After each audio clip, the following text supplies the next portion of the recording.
All right, we got to get to a video right now, so we're going to take a look at this video from Alan St. Pierre, the Executive Director of NORML at the NORMLCon 2008 in Berkeley, California. We'll get to that video in just a second. We've got to change a little tape here.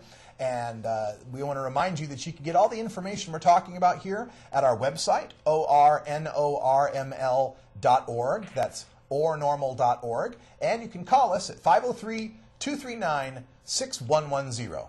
All right, let's get to that video. Alan St. Pierre at the NORML conference.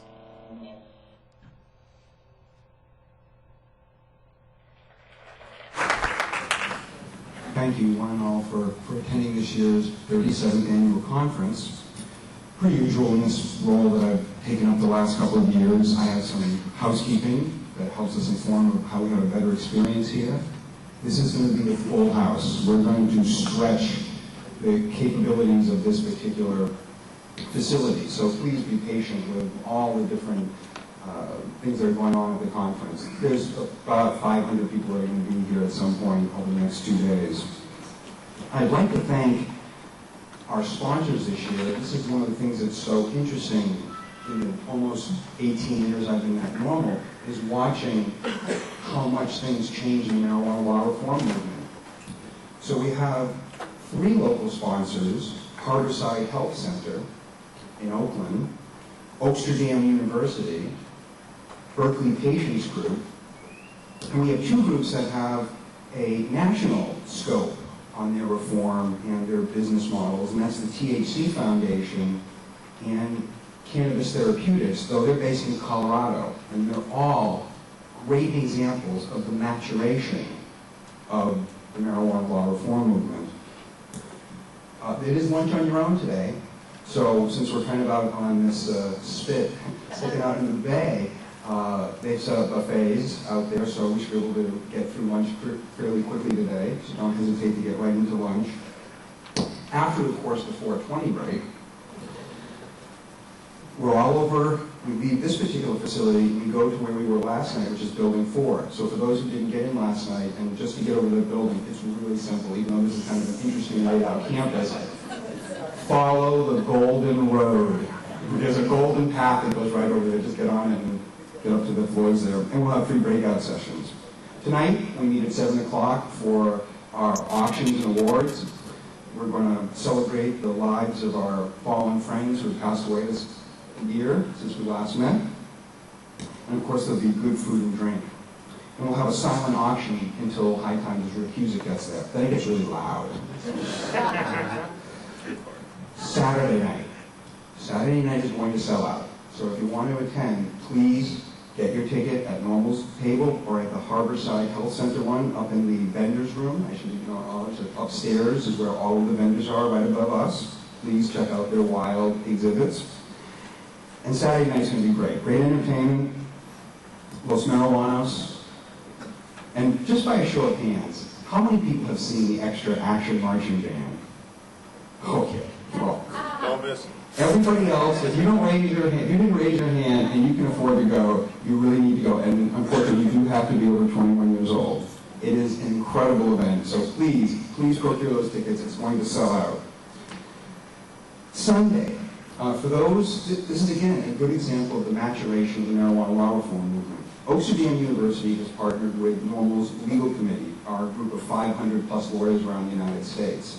And Sunday is a session only on medical marijuana, the legalities of it, the best practices that we know it to be to date, and then Oaksterdam University is going to open up their faculty to what they do, which is everything to how do you be a bud tender, to how do you further cannabis law reform through the normalization of it.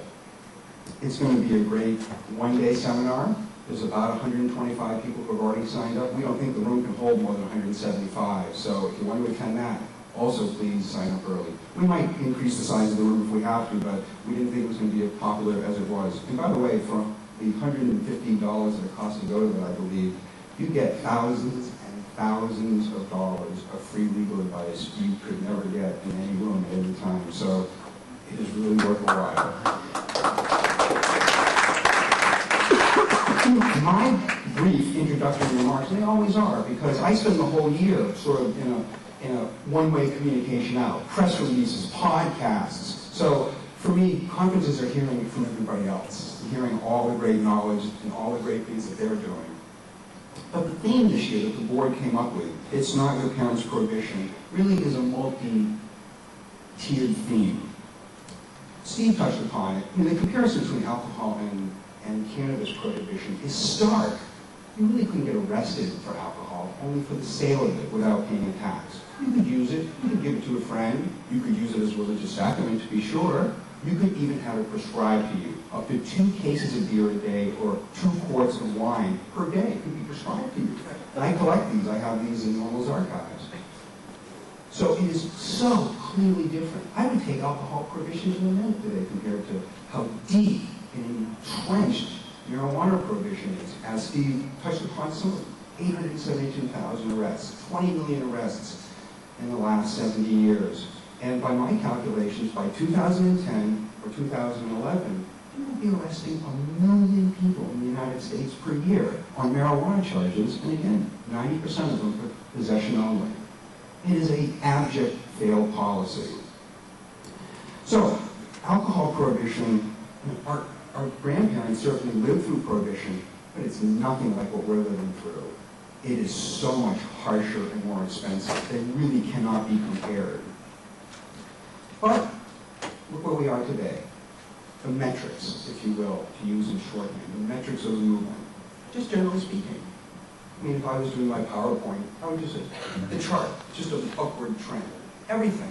More members, more web page hits, more podcasts, more supporters. This isn't just for NORML. This is for all groups across all the reform spectrum.